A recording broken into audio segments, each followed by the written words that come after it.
इस एडवेंचरस कहानी की शुरुआत होती है ब्रायन और डैनी नाम के दो बच्चों को दिखाते हुए जो अपने मॉम एंड डैड के साथ एक बहुत ही फेमस बीच पर घूमने आए थे। उन सभी की फैमिली तो बहुत ही अच्छी तरीके से एंजॉय कर रही होती है, लेकिन उन सभी को ये बात बिल्कुल भी नहीं पता थी कि आगे चलकर एक बहुत ही खतरनाक बीमारी चारों तरफ फैलने वाली है। धीरे धीरे करके कई साल बीतते चले गए और अब ब्रायन और डैनी काफी बड़े हो चुके थे, लेकिन दुनिया में चारों तरफ एक ऐसा खतरनाक वायरस फैल चुका था जिससे कि सभी लोग इन्फेक्टेड हो जाते हैं। कोई भी अगर इन्फेक्टेड हो गया तो उनका दिमाग बिल्कुल भी काम नहीं करता और वो एक तरीके से खतरनाक ज़ॉम्बी में कन्वर्ट हो जाते हैं। ब्रायन और डैनी तो उन सारे सर्वाइवर्स में से थे जो वायरस से बचे हुए हैं। अब हमें यहाँ दिखाया गया कि ब्रायन और डैनी अपनी अपनी गर्लफ्रेंड जिनका नाम बॉबी और कैट था उन्हें कार में लेकर वही पुराने बीच की तरफ जा रहे होते हैं जहाँ वो लोग काफी मजे कर सके, क्योंकि जब से चारों तरफ ये खतरनाक वायरस फैला है तो कोई भी घर से बाहर नहीं निकल सकता था। ब्रायन और डैनी तो अपने बचपन की यादें ताजा करना चाहते थे, इसीलिए वो बीच की तरफ बढ़ते रहते हैं। ब्रायन अब उन सारे लोगों के साथ अपनी कार लेकर एक सुनसान जगह पर जा ही रहा था,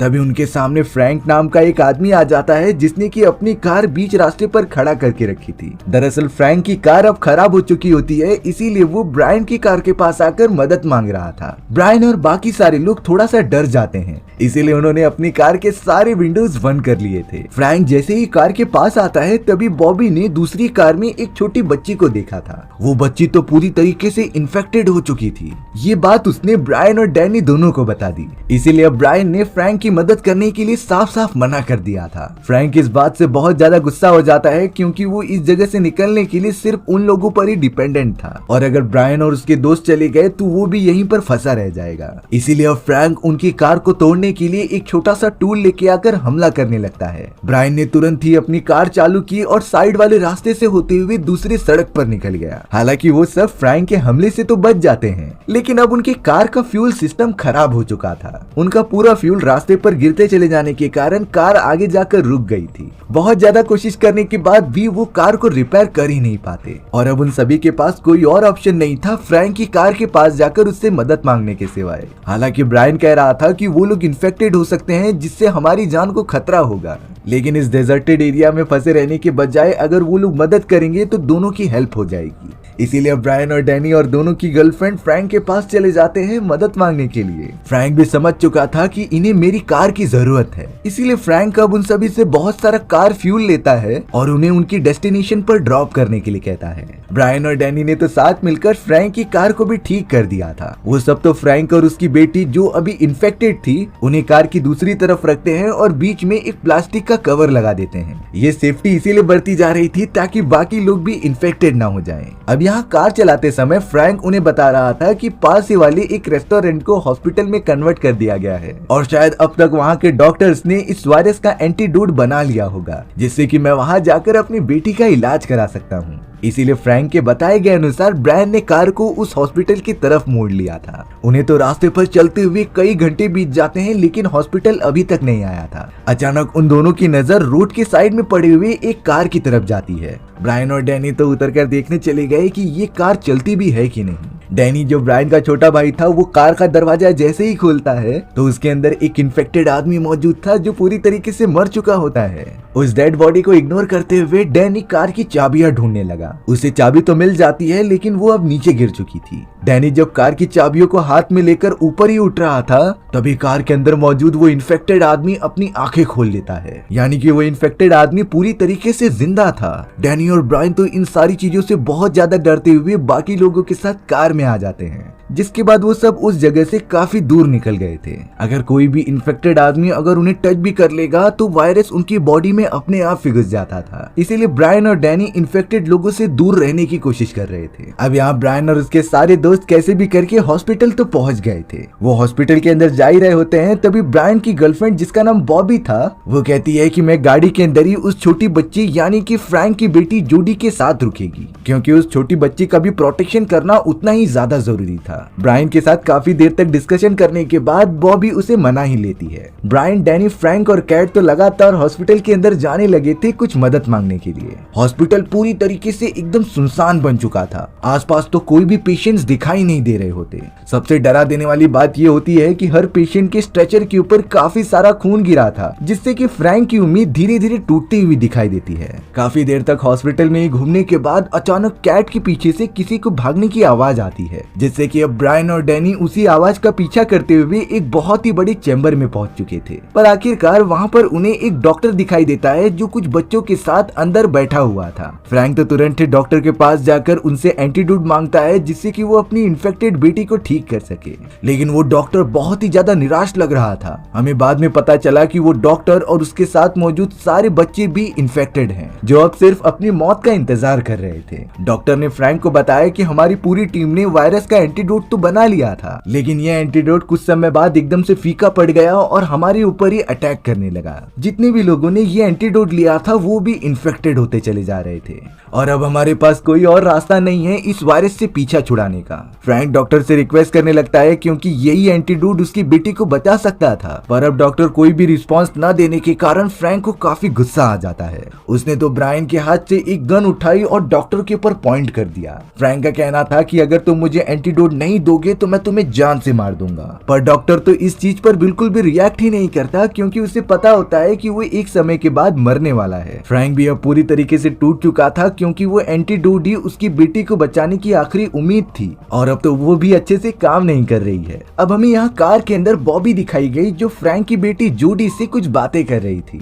जूडी, जो कि पूरी तरीके से इन्फेक्टेड होती है, उसके बीच में एक ट्रांसपेरेंट दीवार बना दी गई थी, जिससे कि वो यहाँ पर ना आ सके। जूडी को काफी अच्छा लग रहा था कि वो बॉबी से इतने खुल के बात करती है, लेकिन अचानक बॉबी ने नोटिस किया कि जूडी को ऑक्सीजन अच्छे से नहीं मिल रही है और वो तुरंत ही वहीं पर बेहोश हो गई। हालांकि बॉबी ने मदद के लिए ब्रायन, डैनी और फ्रैंक को बुलाने की कोशिश की, लेकिन सभी लोग हॉस्पिटल के अंदर थे और वहां तक आवाज नहीं पहुंच रही थी। इसीलिए अब इमरजेंसी के कारण बॉबी खुद ही उस प्लास्टिक वाली ट्रांसपेरेंट दीवार को हटा रही थी और ऑक्सीजन सिलेंडर लेकर जूडी को ऑक्सीजन प्रोवाइड कर रही थी। इन्हीं सारी चीजों के बीच अब बॉबी भी जूडी की वजह से इन्फेक्टेड हो जाती है। बॉबी को कुछ नहीं समझता कि वो इस क्रिटिकल सिचुएशन में क्या करे। अब तो हॉस्पिटल से ब्रायन, डैनी और फ्रैंक तीनों वापस आ रहे थे, इसीलिए बॉबी तुरंत ही वापस दूसरी तरफ चली गई और उस प्लास्टिक की ट्रांसपेरेंट दीवार को वापस से लगा दिया। उसने तुरंत ही अपने कपड़े चेंज कर लिए, जिससे कि किसी को ना पता चले कि वो इन्फेक्टेड हो चुकी है। उसने तो ये बात ब्रायन तक को नहीं बताई। अब फ्रैंक जब अपनी बेटी जूडी को देखता है तब वो बहुत ही ज्यादा कमजोर फील कर रही थी। जूडी तो अपने फादर से कह रही थी कि मुझे वॉशरूम जाना है।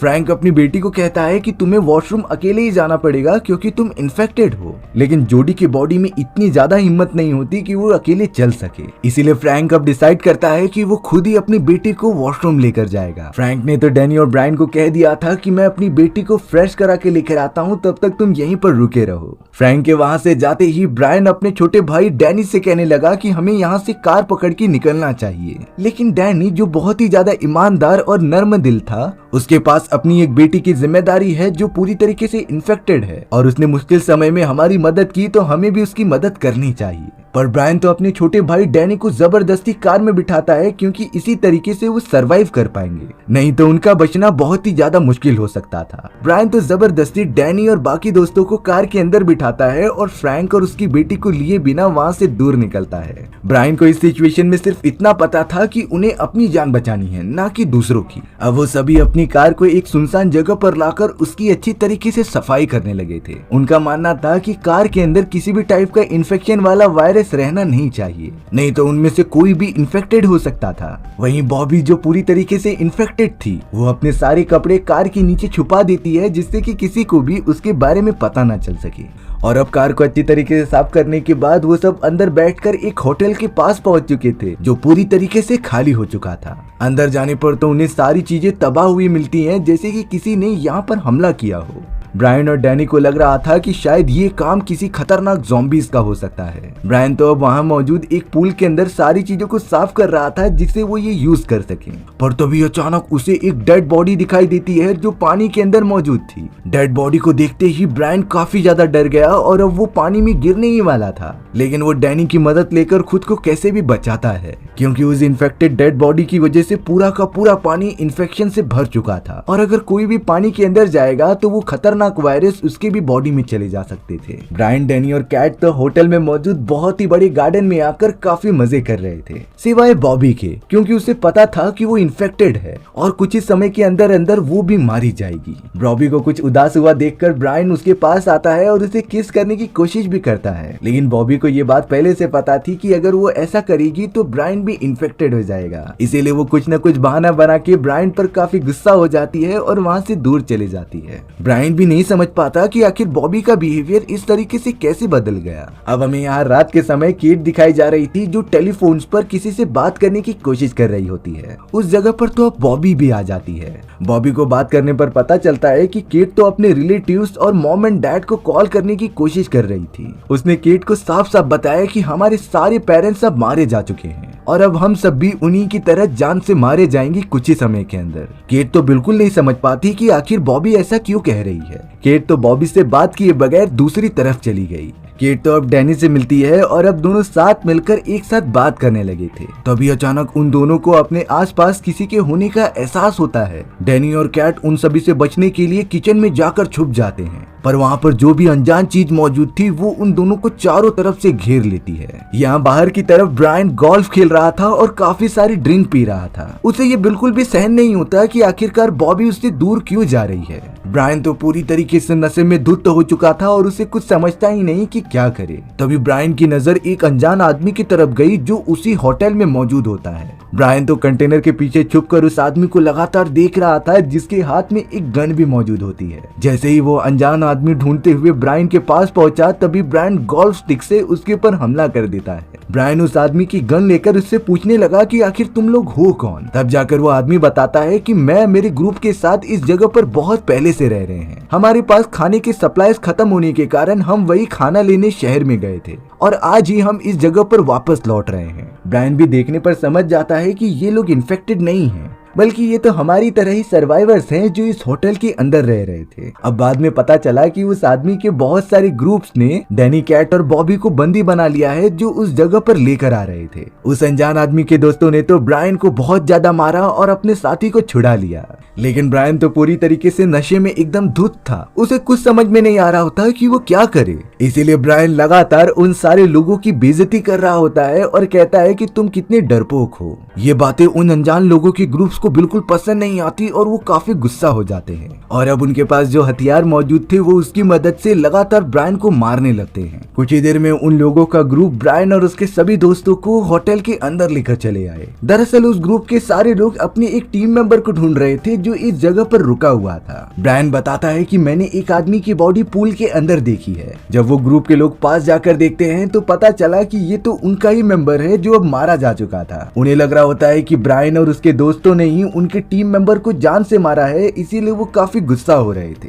पर डैनी, कैट और बॉबी लगातार समझाते हैं कि हमें ये आदमी यहीं पर पहले से मरा पड़ा हुआ मिला था, इसमें हमारी कोई गलती नहीं है। वो सारे टीम मेंबर्स आपस में डिस्कस भी कर रहे थे कि ये आदमी बहुत ही ज्यादा लापरवाह था और हम जब यहाँ से निकल रहे थे तो वो काफी ज्यादा कमजोर भी हो चुका होता है। इसके बाद उन अनजान लोगों के ग्रुप ने ब्रायन और डैनी की कार में से सारा पेट्रोल और फ्यूल बाहर निकाल लिया और उन दोनों को यहाँ से जाने के लिए कहा। उन दोनों ने तो बॉबी और केट को अपने पास पकड़ कर रख लिया था। हालांकि टीम लीडर अपने बाकी साथियों को कह रहा होता है कि हमें ऐसा नहीं करना चाहिए, इसीलिए बॉबी, केट दोनों को ही अच्छे से चेक किया जाने लगा कि दोनों में से कोई इन्फेक्टेड है कि नहीं। तभी एक डार्क रियलिटी सभी को पता चलती है कि बॉबी इन्फेक्टेड है और अब तो सारा इन्फेक्शन उसकी बॉडी में धीरे धीरे फैलने भी लगा था। उन लोगों के सभी टीम मेंबर्स बॉबी से दूर हटने गए और उसे कहा कि तुम यहाँ से चली जाओ। ब्रायन और डैनी तो एक अच्छा मौका देखकर बॉबी और कैट को कार में बिठाकर वहाँ से दूर निकल जाते हैं। उनकी जान तो बहुत मुश्किल तरीके से बची थी क्योंकि उन लोगों के पास गन मौजूद होती है। यहाँ ब्रायन बॉबी से बहुत ज्यादा गुस्सा हो रहा था क्योंकि उसने ये बात उसे पहले क्यों नहीं बताई। ब्रायन बहुत ही ज्यादा गुस्से में गाड़ी चलाता है और एक पेट्रोल स्टेशन के पास आकर रोक देता है। ब्रायन तो बॉबी को बाहर निकालकर उसके ऊपर लगातार चिल्ला रहा था क्योंकि उसने तो पहले ही मना किया था कि तुम उस लड़की के पास बिल्कुल मत जाना, लेकिन ये तो बॉबी की जिद थी जो आज उसकी जान लेने पर तुली है। ब्रायन अब सारी चीजें मजबूरी के कारण कर रहा था। उसने तो बॉबी के लिए खाने का सामान रख दिया और उसे वहीं पर छोड़कर कार लेके जाने लगा। बॉबी तो बहुत ज्यादा रो रही होती है कि उसे भी साथ में लेकर चलो, लेकिन वो इन्फेक्टेड थी और ब्रायन नहीं चाहता था कि इसकी वजह से किसी और की जान जाए। डैनी तो अपने बड़े भाई ब्रायन की इस तरीके से बिहेवियर को देखकर काफी शॉक हो जाता है। यहाँ उन्हें पता चला कि उनकी कार का फ्यूल अब खत्म होने वाला है, जो ज्यादा दूर तक नहीं चल पाएंगे। तभी ब्रायन को रोड पर एक दूसरी कार आती हुई दिखाई देती है। ब्रायन तो उस कार पर पूरी तरीके से कब्जा करना चाहता था, इसीलिए वो अपनी कार की स्पीड बढ़ाकर उस कार के सामने जाकर रोक देता है। डैनी को पता था कि उसका बड़ा भाई ब्रायन बहुत ही ज्यादा गुस्से में है, इसीलिए वो ब्रायन को अंदर रहने के लिए कहकर उन लोगों से बात करने चला जाता है। कार के अंदर 2 लेडीज मौजूद थीं। डैनी तो बड़े प्यार से मदद मांग रहा था कि उन्हें लिफ्ट की जरूरत है और वो उसकी मदद करें, लेकिन वो दोनों लेडीज इस बात से मना करने लग जाती हैं और कार को रिवर्स लेती हैं। अगले ही मोमेंट में ब्रायन अपने हाथ में गन लेकर डायरेक्टली उस कार के ऊपर फायर करने लगा। उनमें से एक लेडी तो मारी जाती है, पर दूसरी लेडी जब कार में से बाहर निकली तो उसके पास भी गन मौजूद होती है।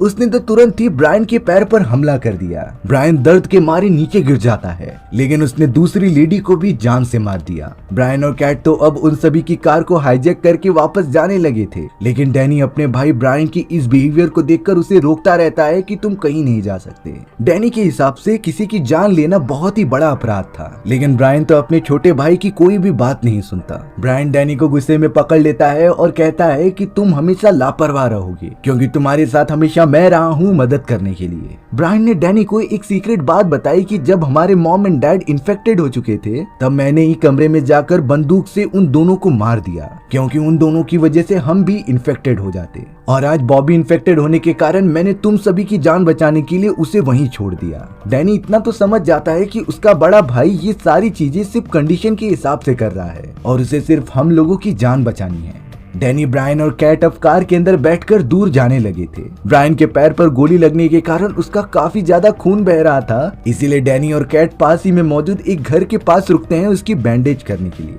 हालांकि डैनी को घर के अंदर घुसने का कोई रास्ता दिखाई नहीं देता, इसीलिए वो ऊपर की खिड़की की तरफ से जाता है। अंदर जाते ही उसे एक बूढ़ी औरत दिखाई दी जिसके हाथ में गन मौजूद थी। थोड़ा अच्छे से देखने के बाद ब्रायन को पता चला कि वो बूढ़ी तो बहुत पहले ही मर चुकी है। उसने तो बड़ी सावधानी से ओल्ड लेडी के हाथ से गन लिया और उसे अच्छी तरीके से साफ कर दिया। तभी डैनी को दूसरे कमरे में से कुछ अजीब सी आवाजें आ रही थी। वो जब वहाँ जाकर देखता है तब वहाँ एक कुत्ता मौजूद था जो किसी आदमी की डेड बॉडी को खा रहा होता है। ये मोमेंट डैनी के लिए बहुत ही ज्यादा डरा देने वाला था। तभी डैनी की नजर वहाँ रखे गए बैंडेज और दवाइयों पर जाती है, इसीलिए वो बड़ी सावधानी से उन्हें इकट्ठा कर रहा था। पर अब उनमें से एक बोतल नीचे गिरने की वजह से कुछ आवाज होने लगी। वो कुत्ता अब डैनी को देख लेता है जिसके ऊपर तुरंत ही हमला करने आ चुका था। अच्छी बात तो ये थी कि डैनी के पास गन होती है। उसने गन की मदद से तुरंत ही कुत्ते को निशाना लगाकर शूट कर दिया। डैनी अब सारी दवाइयां और बैंडेज लेकर केट के पास आ जाता है, लेकिन केट डैनी से कह रही थी कि तुम्हारे ऊपर कई सारे खून लगे हुए हैं। पर डैनी इस बात का श्योरिटी देता है कि ये खून किसी इन्फेक्टेड आदमी का नहीं बल्कि एक कुत्ते का था। उसने मेरे ऊपर हमला कर दिया और मुझे प्रोटेक्शन के लिए उसे मारना ही पड़ा। अब डैनी जैसे ही अपने भाई के पास आकर उसकी मरहम पट्टी करने के लिए आगे बढ़ता है तब उसका पैर देखने पर पता चला कि ब्रायन भी इन्फेक्टेड है। दरअसल ब्रायन ने जाते समय इन्फेक्टेड हुई बॉबी को किस कर लिया था, इसीलिए अब वो खतरनाक वायरस ब्रायन की भी बॉडी में चारों तरफ फैल रहा है। डैनी इस बात से बहुत ही ज्यादा इमोशनल हो जाता है कि उसे अब अपने भाई को किसी भी तरीके से छोड़ना होगा। ब्रायन को भी ये बात साफ साफ पता थी। अब काफी ज्यादा रात होने के कारण वो तीनों उसी जगह पर रुकने का डिसाइड करते हैं। ब्रायन को तो काफी ज्यादा चोट लगने के कारण वो तो सो चुका था। तभी केट डैनी को इशारा करती है कि तुम अपने बड़े भाई के हाथ से कार की चाबियां ले लो, जिससे कि हम दोनों यहाँ से दूर निकल जाएंगे। डैनी को भी लगने लगा था कि अब मेरा भाई तो इन्फेक्टेड हो चुका है, इसीलिए हमें उसे छोड़ना ही होगा। पर वो जैसे ही चाबी लेने के लिए ब्रायन के पास गया, ब्रायन होश में आ जाता है। लेकिन थोड़ी ही देर बाद ब्रायन को वापस से नींद आ जाती है। डैनी अब बड़ी सावधानी से ब्रायन के हाथ से गन और चाबी ले लेता है और धीरे धीरे आगे बढ़ने लगता है। पर ब्रायन को इस बात का अंदाजा लग चुका था, इसीलिए वो खड़ा होकर पूछने लगा कि तुम कहाँ जा रहे हो। डैनी और केट ब्रायन को कुछ जवाब नहीं देते और वो तुरंत ही कार में बैठकर कार को चालू करते हैं। पर डैनी को पता चला कि जो चाबी वो लेकर आया है वो तो कार की है ही नहीं, असली कार की चाबी तो ब्रायन के पास मौजूद है। यहाँ ब्रायन जो इन्फेक्टेड होने के कारण धीरे धीरे ज़ॉम्बी में कन्वर्ट होने लगा था, वो डैनी और केट से कहता है कि तुम दोनों मुझे मरने के लिए छोड़कर अकेले कहाँ जा रहे हो। केट डैनी को समझाती है कि अगर हम ब्रायन को बचाएंगे तो हमारी भी जान खतरे में पड़ सकती थी। डैनी को पूरा सिचुएशन समझ में आ चुका था, इसीलिए वो गन लेकर अपने बड़े भाई ब्रायन के पास जाता है। उसने तो चाबी मांगते हुए ब्रायन की तरफ गन तान दी थी। ब्रायन का सिंपली मानना था कि तुम मुझे अपने साथ नहीं लेके जा सकते तो मुझे शूट करके खत्म कर दो। डैनी के हाथ कांप रहे होते हैं, लेकिन उसे इस बात का पता था कि अगर वो ब्रायन को नहीं मारेगा तो वो दोनों भी खतरे में पड़ जाएंगे। अगले ही मोमेंट में हिम्मत करके डैनी ने ब्रायन को शूट कर दिया। ब्रायन तो पूरी तरीके से मर जाता है। डैनी अपने भाई की डेड बॉडी को जलाकर केट के साथ कार में बैठकर वहां से निकल गया था। अब वो दोनों काफी लंबा सफर तय करने के बाद उसी बीच पर आ जाते हैं जहां डैनी और ब्रायन के पेरेंट्स उन्हें हमेशा वेकेशन के लिए लेकर आया करते थे। उस बीच को अच्छे से देखने के बाद डैनी को अपने भाई के साथ बिताए गए अच्छे पल याद आ रहे थे। इस समय वो अपने बड़े भाई को काफी ज्यादा मिस कर रहा था। डैनी को वहाँ की सारी यादें ताजा हो जाती हैं जब वो अपने मॉम एंड डैड और ब्रायन के साथ काफी मजे करता। पर अब सिचुएशन कुछ ऐसी थी कि डैनी ने उन सारे लोगों को खो दिया था। उन दोनों के पास तो सरवाइव करने के लिए भी ज्यादा रिसोर्सेस नहीं बचे हुए होते और हमारी ये कहानी भी यहीं पर खत्म हो जाती है। सो व्यूअर्स, आपको ये स्टोरी कैसी लगी कमेंट सेक्शन में बताना भूलना मत। और अगर आपको मेरा एक्सप्लेनेशन 1% भी अच्छा लगा होगा ना तो वीडियो को लाइक एंड चैनल को सब्सक्राइब जरूर कर देना। मिलते हैं इसी तरीके की मजेदार वीडियोस में, तब तक के लिए बाय बाय।